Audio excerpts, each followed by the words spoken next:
기도드립니다. 살아계신 아버지 하나님 감사합니다. 오늘도 이렇게 저희가 하나님 앞에 나와서 예배할 수 있도록 은혜를 주신 것을 감사합니다. 이 시간 하나님 말씀 듣기 전에 머리 숙여서 하나님 우리의 마음과 생각을 주장하여 주시고 우리의 마음에 아버지 하나님의 은혜를 부어주시기를 원합니다. 성령님 이 시간 우리 마음에 임하셔서 하나님 말씀을 들을 수 있는 귀를 주시고 듣는 말씀이 살아있는 말씀 되어서 우리의 영혼을 새롭게 하고 우리의 마음과 생각과 우리의 삶을 변화시킬 수 있게 해 주옵소서. 주님을 사랑하고자 합니다. 오늘도 여러 가지 기도의 제목을 가지고 나와서 예배하며 말씀을 듣는 자들 속에 하나님 말씀으로 응답해 주시고 또한 몸과 마음과 영혼이 피곤하고 지치고 병든 사람들을 주님 기억하여 주시고 하나님께서 친히 임하여 주시고 운행하여 주시고 치료해 주시고 고쳐주시고 회복시켜 주시는 놀라운 역사가 있게 해 주시옵소서. 감사드리오며 예수 그리스도의 이름으로 기도 올려옵나이다. 아멘. 할렐루야. 우리 옆 사람과 인사합니다. 사랑합니다. 우리 마음으로 한번 따라서 할 수 있기를 원합니다. 나는 살아계신 하나님을 믿습니다. 마음으로 나는 예수님이 나의 구원자이심을 믿습니다. 나는 성령님이 내 마음속에 계심을 믿습니다. 나는 항상 좋은 것으로 채워주시는 하나님을 믿습니다. 아멘. 이 시간에도 하나님의 은혜와 사랑과 성령의 임함이 여러분 마음에 충만하게 역사되기를 원합니다. 하나님께서 천지 만물을 창조하셨습니다. 그리고 하나님께서 인간 세상에 친히 만든 두 기관이 있습니다. 하나는 가정이요, 하나는 교회입니다. 바꿔 말하면 이 두 공동체는 굉장히 중요하다는 이야기입니다. 가정은 우리가 세상을 살아가면서 우리의 육신이 행복하게 살아가는 길을 제시합니다. 그리고 교회는 우리의 영혼이 이 땅과 내세에서 행복하게 살아가는 길을 제시하기 때문에 중요한 겁니다. 그래서 둘 중에 하나만 잘못되어도 진정한 의미에서 행복을 누리기가 어렵습니다. 그리고 우리가 이루고 있는 가정이 소중하고 귀중한 이유가 뭐냐? 이 가정은 사회를 구성하는 가장 최소의 기본 단위입니다. 그래서 이 가정이 잘못되면 사회가 병들게 되고 사회가 병들게 되면 그 사회는 무너지게 되어 있습니다. 한 예로 성경을 보면 창세기 19장에 소돔과 고모라 이야기가 나옵니다. 소돔과 고모라 성이 하나님의 심판으로 멸망할 때를 보면 가정이 정상적인 기능을 상실하고 아주 극도로 성적으로 타락했고 불법과 그리고 폭력이 난무한 사회였습니다. 창세기 19장 4절로 5절을 보면 그들이 눕기 전에 그 성 사람 곧 소돔 백성들이 노소를 막론하고 원근에서 다 모여 그 집을 에워싸고 노새를 부르고 그에게 이르되 오늘 밤에 내게 온 사람들이 어디 있느냐 이끌어내라 우리가 그들을 상관하리라. 소돔성에 살고 있는 젊은 사람으로부터 나이 든 사람까지 노인까지 전부 노시 우거하는 집으로 다 모였습니다. 그 이유는 그때 성경은 천사라고 말하는데 사람의 모양으로 노새 집에 찾아온 두 손님이 있는데 그 손님을 끌어내서 상관하고 싶다는 겁니다. 여기 상관한다는 말은 동침한다는 뜻입니다. 그리고 이 말은 동성 간의 성관계를 말하고 있습니다. 그리고 9절을 보면 그들이 이르되 너는 물러나라, 또 이르되 이자가 들어와서 거류하면서 우리의 법관이 되려 하는도다. 이제 우리가 그들보다 너를 더 헤아리라 하고 놋을 밀치며 가까이 가서 그 문을 부수려고 하는지라. 그들의 그때의 삶의 모습을 드러내주고 있습니다. 이처럼 그들은 극도의 성적 타락과 폭력과 불법이 난무한 사회였습니다. 결국 소돔의 사회는 종말을 맞이했습니다. 지금 우리가 사는 사회도 예외가 아닙니다. 코로나 발병으로 드러난 이태원을 비롯한 클럽들의 모습을 여러분이 뉴스를 통해서 많이 접했을 줄로 압니다. 그런 모습을 보면서 굉장히 염려스러운 부분이 많습니다. 특별히 클럽에 다녀온 청년들이 지난 주간에 인천의 큰 두 교회의 예배에 참석한 걸로 드러나서 굉장히 논란이 많았습니다.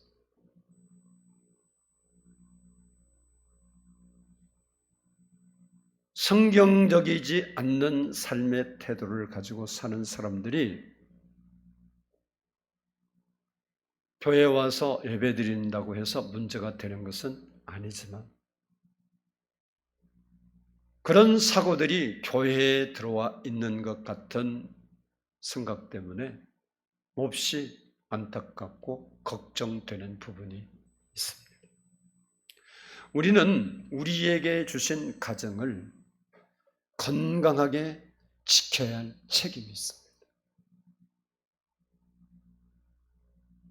따라서 합시다. 내 가정을 내가 지키자. 가정이 병들면 교회가 병들고 사회가 병듭니다. 가정이 잘못되면 교회가 잘못되고 국가가 잘못된다는 사실을 우리는 기억해야 합니다. 그래서 우리가 거주하고 있는 가정이 너무너무 소중하고 귀하다는 사실을 여러분은 기억해야 합니다. 찰스 스펄전 목사님은 가정은 행복을 저축하는 곳이지 행복을 캐나는 곳이 아니다. 얻기 위해 이루어진 가정은 반드시 무너지고 주기 위해 이루어진 가정은 행복하게 된다라고 했습니다. 그리고 일본의 유명한 신학자이고 목사님인 우치무라 간조 박사는 가정을 떠나 있을 때가 가장 즐겁다고 말하는 남편이나 아내를 보면 매우 불쌍한 생각이 든다라고 말했습니다. 우리가 잘 아는 자동차 왕이라고 불리는 헨리 포드는 인생의 성공의 비결을 이렇게 말했습니다. 가정에서의 성공이 가장 큰 성공이다. 가정은 나의 모든 사업과 일에 힘과 용기를 주었고 창조력의 근원이 되었다. 우리 가정은 믿음으로 살았더니 하나님께서 오늘과 같은 복을 주셨다라고 고백을 했습니다. 우리들도 나의 가정을 복된 가정, 행복한 가정으로 만들어 가야 됩니다. 가정의 행복을 가만히 있는데 이루어지는 게 아니에요. 그리고 여러분이 평생을 함께 살면서 느끼는 거지만 결혼할 때 상대가 없으면 행복하지 않을 것 같고 상대가 가장 나를 잘 이해해 주는 것 같고 나와 모든 것이 맞는 것 같은 생각이 들어서 달섭 손을 잡았는데 살다 보니 그렇게도 안 맞는 경우가 없는 그런 것을 많이 느끼죠. 한 사람이 더위를 타면 한 사람은 추위를 탑니다. 한 사람은 고기를 좋아하면 한 사람은 풀을 좋아해요. 하여간 부부가 살아가는데 맞는 구석이 별로 없는 게 따라서 합시다. 정상이다. 대답하는 사람은 너무 탁탁 맞아서 그렇죠. 그런데 왜 그러면 둘이 만났을까? 성경에 있는 대로 돕는 배필로 상대를 도와주라고 만난 거니까. 우리가 나를 행복하게 만들기 위해서 가정을 꾸리려고 하면 가정은 불행해지고 상대를 행복하게 해주려고 가정을 꾸려가면 모두가 행복하게 되는 겁니다. 그래서 오늘은 고넬료의 가정과 신앙을 살펴보면서 그 교훈을 받고자 합니다. 먼저는 따라서 합시다. 고넬료는 경건한 사람이었다. 오늘 본문 2절 말씀을 우리 함께 보도록 하겠습니다. 2절입니다. 시작. 그가 경건하여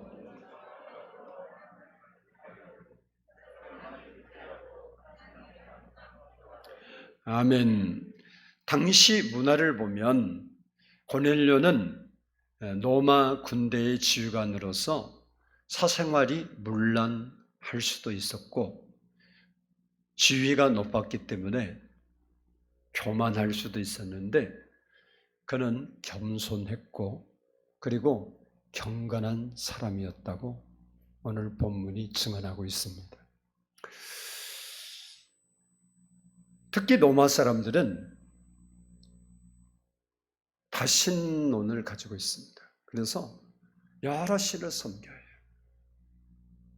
그런데 그런 고넬료가 이스라엘 땅에 파견 나와 있으면서 어떻게 해서 복음을 접했는지는 알 수 없지만 그가 다신을 다 버리고 유일하신 하나님을 믿는 사람이 되었다는 것은 굉장히 고무적인 일입니다.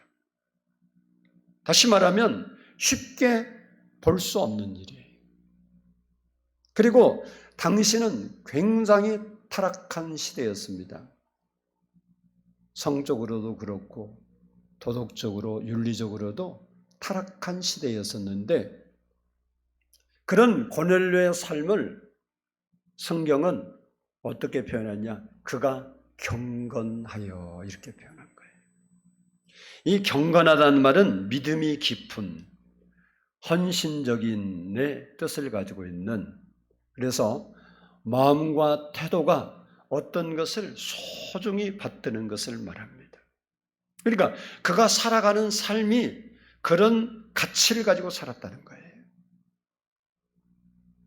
다시 말하면 하나님을 예배하는 것처럼 살아가는 삶의 자세를 가르치는 거예요.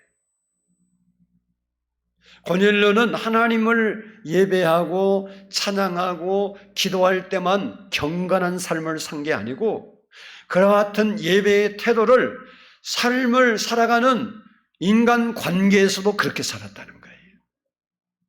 우리가 교회에 와서는 거룩하고 멋있는 사람처럼 보이고 괜찮은 사람같이 보이고 믿음 있는 사람처럼 보이는데 예배 마치고 돌아가면 과거로 돌아가 버리는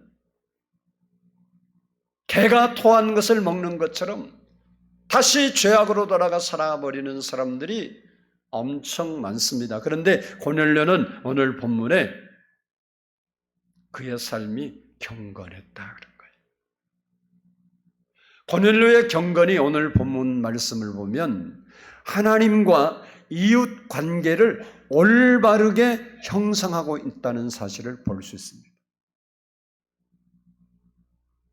그래서 그는 가족 간의 신앙 관계가 좋았어요. 신앙으로 가족이 하나 되었고, 그리고 구제를 통해서 이웃과 관계가 좋았습니다. 그리고 부단히 기도하는 그 기도의 삶을 통해서 하나님과 관계가 좋았고 밀접했습니다.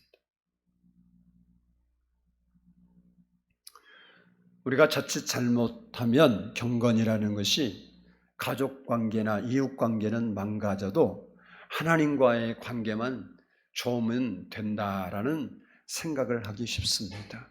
그러나 그것은 진정한 경건이 아닙니다. 진정한 경건이라는 것은 하나님과의 관계에 못지않게 이웃과의 관계를 올바르게 정립하는 것이라는 사실을 우리가 꼭 기억해야 된다는 사실입니다. 다시 말하면 하나님과 사이는 무척 좋은 것처럼 행세를 하지만 이웃과의 관계가 늘 좋지 못해서 사람들로 하여금 비난을 받고 따돌림을 받는 사람이 있다면 그 사람은 믿음 있는 사람이라고 말할 수가 없습니다. 오늘 본문의 고넬료는 자신도 신앙생활을 잘 했지만 가족과 함께하는 신앙생활을 중요시 여겼습니다. 가족이 뭡니까? 동고동락하는 혈연 공동체를 가족이라고 부릅니다. 그래서 나도 예수를 잘 믿고 좋은 믿음을 가져야겠지만 내 가정 식구들, 구성원들이 예수를 잘 믿도록 고넬료처럼 가족 신앙을 회복해야 된다.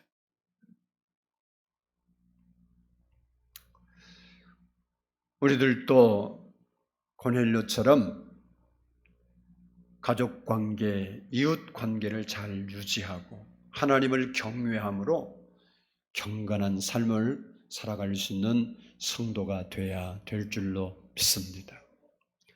둘째는 따라서 합시다. 고넬료는 항상 기도하는 사람이었다. 오늘 본문 2절 끝을 보면 하나님께 항상 기도하더니라고 말씀하고 있습니다. 항상 기도했다는 말은 시간적으로 말하면 쉬지 않고 기도했다는 말이고 공간적으로 말하면 어느 곳에서나 기도했다라는 말입니다. 이 말을 좀 더 우리가 이해하기 쉽게 유대인들은 하루에 3번씩 기도하는 관습을 가지고 있었습니다. 오전 9시 정오 그리고 오후 3시 이렇게 기도를 했습니다.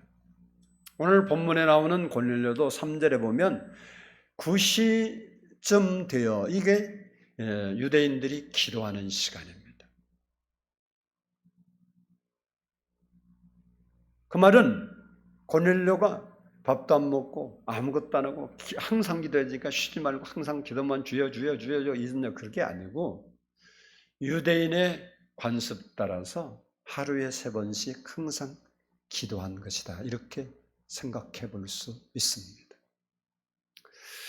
이들이 이렇게 3번 기도하는 이유는 일을 시작하기 전에 기도하고 일을 하다가 중간에 기도하고 일을 마무리하고 기도하는 겁니다. 즉 아침에 기도하고 한낮에도 기도하고 하루 일과를 마치고도 기도하는 것입니다. 고넬료는 이처럼 항상 기도하는 삶을 살았습니다.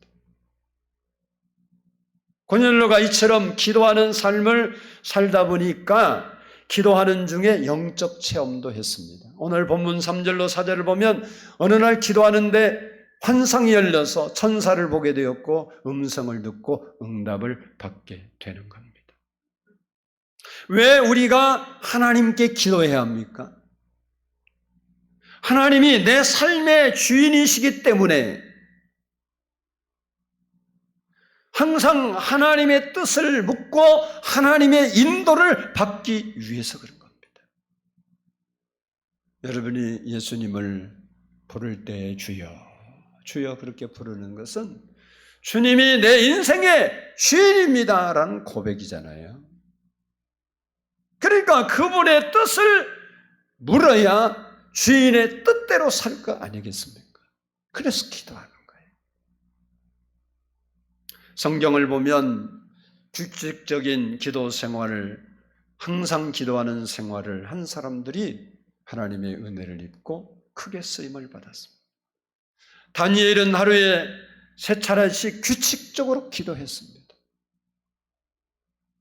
예수님의 제자들 베드로와 요한은 기도 시간에 항상 기도하기 위해서 성전에 올라가는 모습이 성경에 기록되어 있습니다.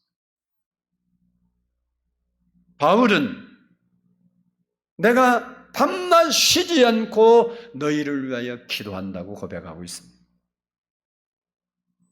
우리의 주가 되시고 본이 되신 예수님도 친히 기도의 삶을 우리에게 보여주셨습니다. 마가복음 1장 35절을 보면 새벽 아직도 밝기 전에 예수께서 일어나 나가 한적한 곳으로 가사 거기서 기도하시더니 라고 말씀하고 있습니다.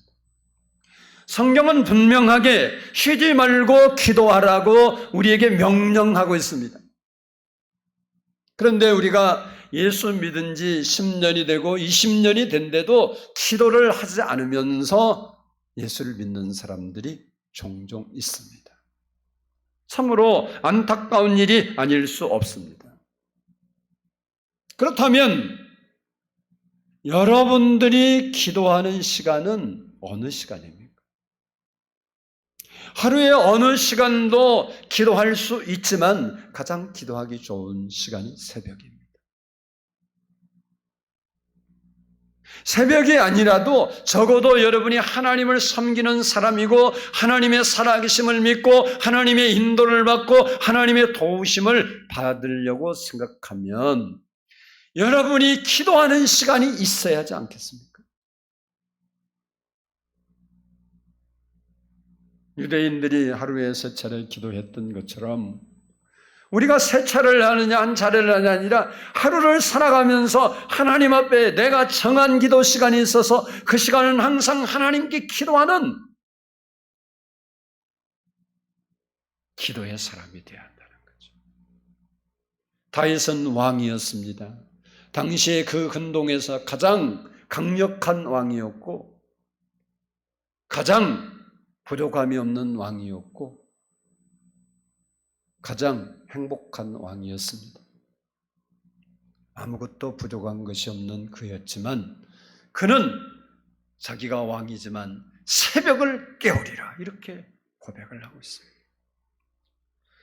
시편 57편 8절을 보면 내 영광아 깰지어다 비파야 수고마 깰지어다 내가 새벽을 깨우리로다.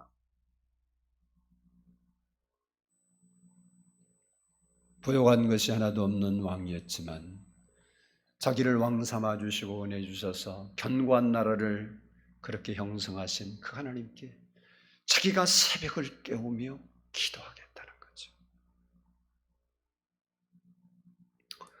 항상 기도했다는 말은 사업이고 가정이고 다 제껴놓고 기도만 했다는 이야기가 아닙니다. 그것은 우리의 삶의 우선순위를 먼저 기도해 두었다는 거예요.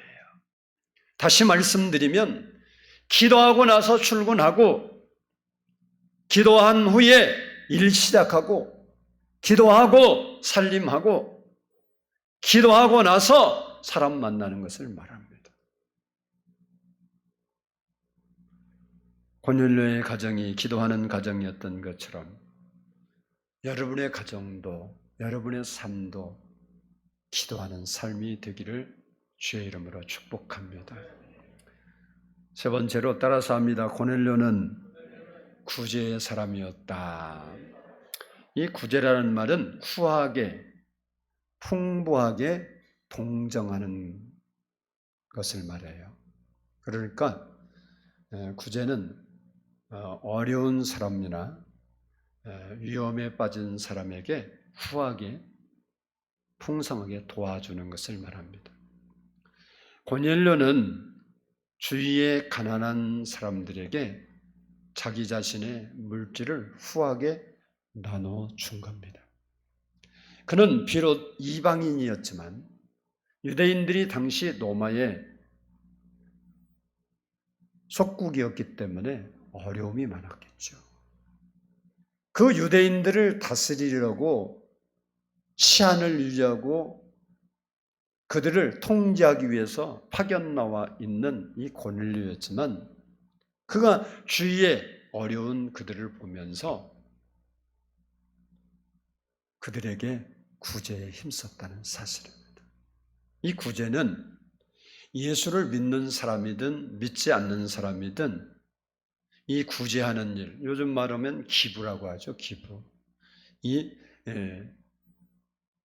구제하는 일을 하게 되면 많은 사람들에게 감동을 주고 용기를 주고 희망을 주는 겁니다.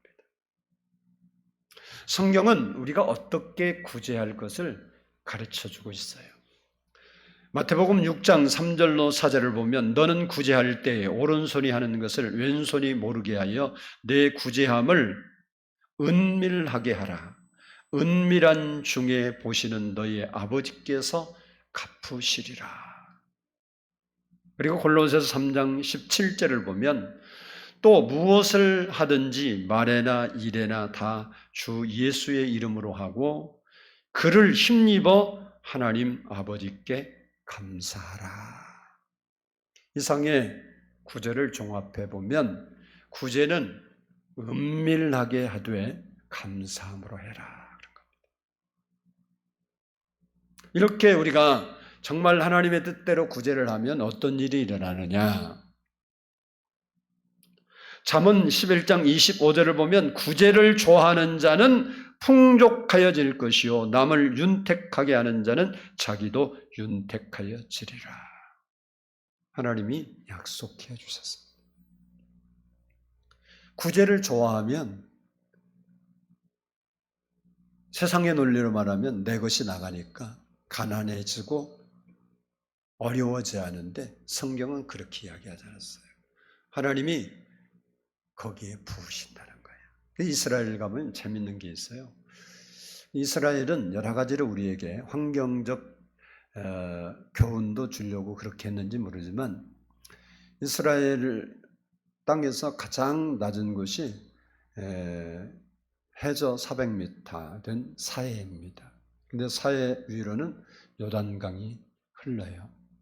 갈릴리로부터 저 헬몬산에도 쭉 흘러내리는데 갈릴리 여러분이 아닌 갈릴리 바다 호수인데 큰 호수인데 그 갈릴리 호수는 위에 헬몬산으로부터 눈 녹은 물이 쫙 와서 거기를 채워줍니다. 뭐 다른 데 들어오긴 하지만 주로 거기서 오는 물인데 그러면 그것이 흘러내려서 요단강을 형성하고 그 밑자락에 가면 이제 사해가 있습니다. 근데 갈릴리 바다는요 고기가 엄청 많아요. 지금도 많아요. 거기 제가 예루살렘에 2번 갔다 왔는데 갈릴리 바다를 가서 한 번 갔을 때는 그 갈릴리 거기 가면 식사를 해요.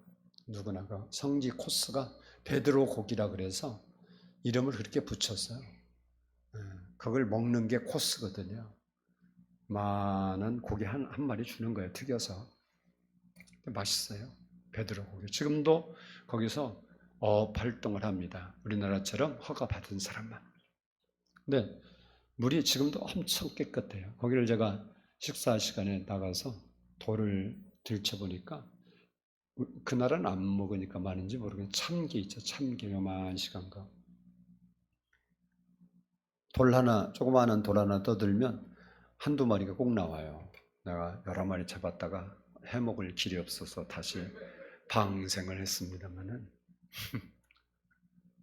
지금도 고기가 많아요. 근데 흘러보내지 않고 받기만 하는 사해가 있어요. 여러분이 잘 아는 사해. 거기는요, 논리적으로 보면 이스라엘 모든 물이 글로 고여요. 그러면 사해가 넘쳐나야 될 거 아니에요. 물이 흘러갈 데가 없으니까. 계속 들어오니까. 근데 물론 기상학적으로는 위로 증발을 하니까 그렇지만 연도만 높아졌지 물이 절대 많아지잖아요. 오히려 지금은 물이 줄어서 중간이 이제 사해가 넓은데 중간 부분이 땅으로 올라와 있어요. 물이 줄었다는 거예요. 근데 거기는 고기가 못 살아요. 거기는 수영 못하는 사람도 절대 물에 잠겨 죽는 일은 없어요. 거기 가면 그냥 누우면 또 왜? 염도가 너무 높아서.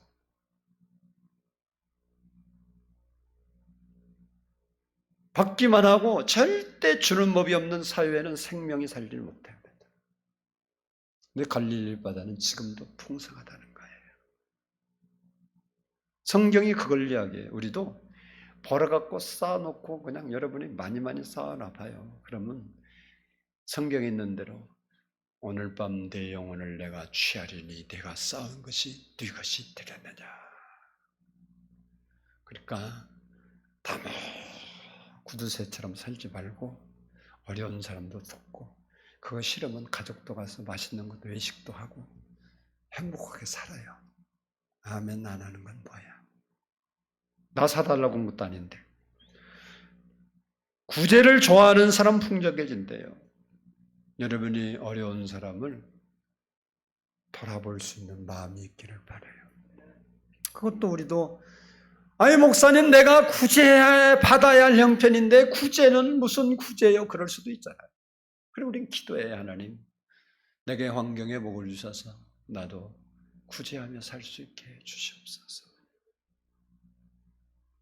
마지막으로 따라서 성령 충만한 가정이었다.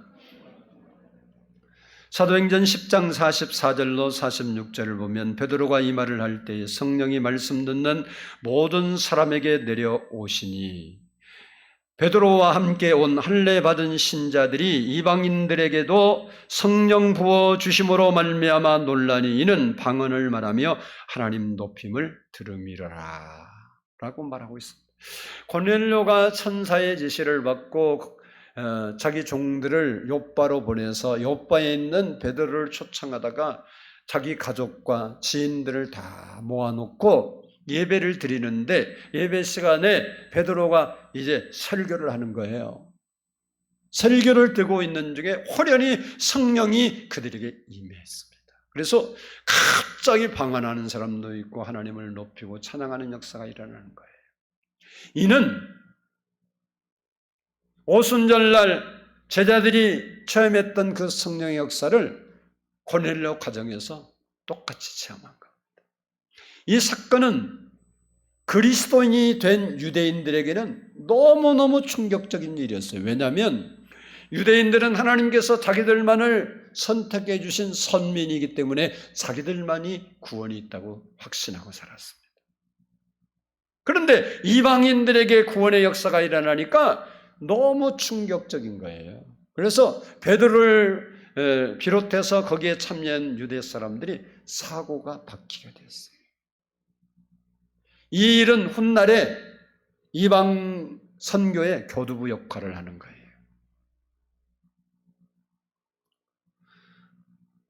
성경은 우리에게 성령 충만을 받으라고 말씀하고 있습니다. 에베소서 5장 18절을 보면 술 취하지 말라 이는 방탕한 것이니 오직 성령으로 충만함을 받으라. 성령으로 충만함을 받아야 돼요. 어떻게 성령 충만을 받을 수 있습니까?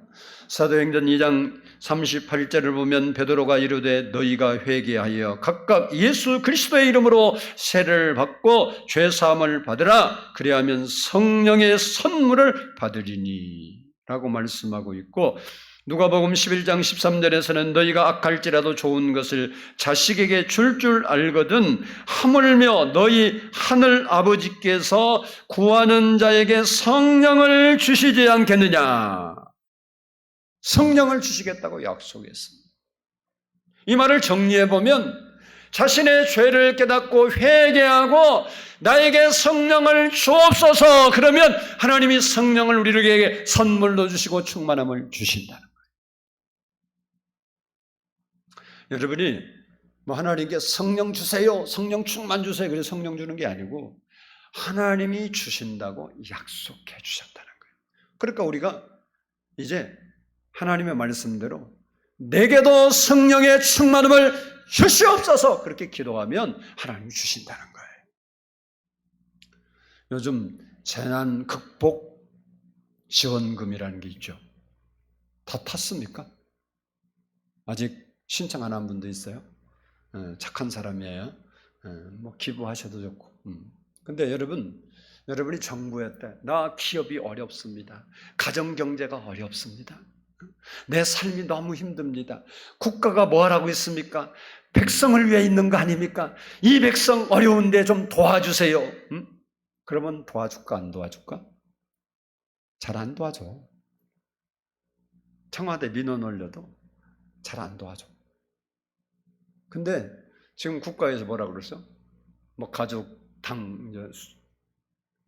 사람의 숫자 따라 다르긴 한데 어쨌든 최고 100만 원. 그러니까 100만 원 그냥 뭐 하겠다? 주겠다. 그런데 여러분 갖다가 주는 건 없지. 어떻게 해야 돼? 그렇지. 국가가 제시한 방법이 있어요. 동사무소 가든지 은행을 가든지 인터넷을 하든지 방법은 여러 가지니까 그 방법에 의해서 여러분이 사이트에 접촉한다든지 가서 상담을 하든지 그러면 그 돈이 여러분이 쓸 수 있는 돈으로 여러분 것이 되지요. 안 가는 것처럼 그렇게 내가 내놓으라고는 아닌데 왜 그랬었어? 그렇잖아요.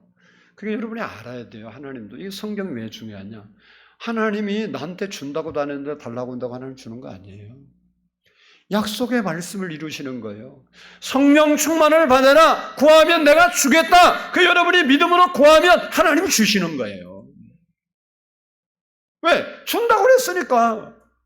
내가 달라고 한 것도 아니고 하나님이 원래 주신다고 약속했는데 안 주면 하나님이 지금 여러분이 정상적으로 신청했는데 돈이 안 온다. 그건 비정상이에요, 정상이에요? 누가 잘못된 거야? 만약에 여러분 나름대로 정상적으로 했다 그러면 돈이 안 들어와. 누가 잘못한 거야? 국가가 잘못한 거예요? 내가 잘못한 거예요? 대답이라도 해봐. 국가가 잘못한 거야? 국가는 이미 돈 풀어놨어. 내가 지금 신청을 잘했다고 생각하는 게 뭔가 잘못해서 그런 거 아니에요. 접속을 하고 막 했는데 뭔가를 잘못 오류로 신청을 했든지 뭔가 문제가 있어. 내가 해서 그러지 다른 사람은 다 되는데 자기만 안 되면 자기가 이상한 거지 국가가 이상한 거 아니잖아. 아멘이시죠? 성령 충만도 하나님이 우리에게 주신다고 이미 약속했어. 어떤 사람에게 주냐 그런 거 아니에요. 구하면 다 주신대. 고넬료는 이방인이었어요. 당시의 문화를 보면 이방인에게는 하나님의 은혜가 안 간 걸로 그렇게 이해를 했어요. 그런데도 그에게 기도하니까 성령의 충만함을 주셨어요. 근데 우리는 하나님의 자녀잖아. 여러분이 하나님의 자녀인 걸 믿으시죠? 믿읍시다. 교회 갔다 와서 나는 못 믿겠다 그러면 대체 어떻게 방법 없잖아요. 나는 대한민국 사람 아니야. 대한민국에 살면서 그러면 그걸 어떻게 대책이 없잖아. 지금 국가에 주는 것도요. 여러분이 잘 알아야 돼요. 대한민국 국민이 아니면 여기서 30년을 살았든 50년을 살았든 2대가 살든 받을 수 있어 없어? 없어. 하나님의 자녀에게 약속해 준 거예요. 여러분이 하나님의 자녀가 되었다는 것. 지금으로 말하면 우리나라에 지금 뭐 불법 체류자도 있고 그냥 뭐 정상적으로 와서 또 살아가는 사람도 있고 외국인도 거류하는 거류민들이 많잖아요. 그들에겐 지급 안 돼요. 세대주가 구성되어서 의료보험 내고 뭐 이런 과정이 다 있잖아요. 한국 국민이야 된다고. 우리는 하나님이 주신다고 약속을 했습니다. 그래서 우리는 기도해야 되는 거예요. 그래서 성령 충만을 살아야 돼요. 여러분 알아야 돼요. 성령 충만은 모든 신앙생활의 기초가 되는 거예요. 성령 충만하지 않으면 신앙생활이 기쁨도 없고 감격도 없고 따분하고 힘들어요. 성령 충만하면 행복한 신앙생활이 되는 거예요. 고넬료의 가정처럼 성령 충만한 가정을 만들면 그 가정은 행복할 수밖에 없어요. 그리고 더 나아가서 직장생활, 사회생활이 즐겁고 행복하게 되어 있어요. 바라기는 여러분들이 하나님을 믿는 사람으로서 고넬료의 가정이 신앙의 가정으로, 기도하는 가정으로, 경건한 가정으로, 이웃을 돌보는 가정으로 아름다운 가정의 모습을 가지고 살았던 것처럼 여러분의 가정을 믿음 있는 행복한 가정으로 만들어야 된다는 거예요. 바라기는 여러분의 가정의 모습, 내 신앙의 모습을 한번 돌아보고 고넬료 가정처럼 행복하고 아름다운 가정을 만들어 가시는 믿음의 사람들이 되기를 주의 이름으로 축복합니다. 기도하겠습니다. 사랑의 아버지 하나님 감사합니다. 오늘도 이렇게 저희가 하나님 앞에 나와서 예배할 수 있도록 은혜를 베풀어 주심을 인하여 진심으로 감사합니다. 성령 하나님, 가정의 달을 저희가 보내면서 오늘은 우리의 가정이 어떤 가정이 되었으면 좋을까 하고 주신 말씀을 묵상했습니다. 고넬료 가정처럼 우리의 가정이 주님을 잘 섬기는 믿음의 가정, 행복한 가정, 하나님을 기쁘시게 하는 가정이 되기를 원합니다. 성령 하나님께서 우리의 가정들을 다 회복시켜 주시고 사랑으로 서로를 섬길 수 있는 가정의 일원이 되게 하셔서 모든 가정이 행복한 가정이요, 칭찬받는 가정이요, 다른 사람이 부러워하는 멋진 가정들이 이루어지게 하여 주옵소서. 식구들이 함께 모여 기도하고 함께 모여 찬송하고 함께 모여 하나님을 예배할 수 있는 아름답고 복되고 행복한 가정 되게 하옵소서. 예수님의 이름으로 감사하며 기도드리옵나이다.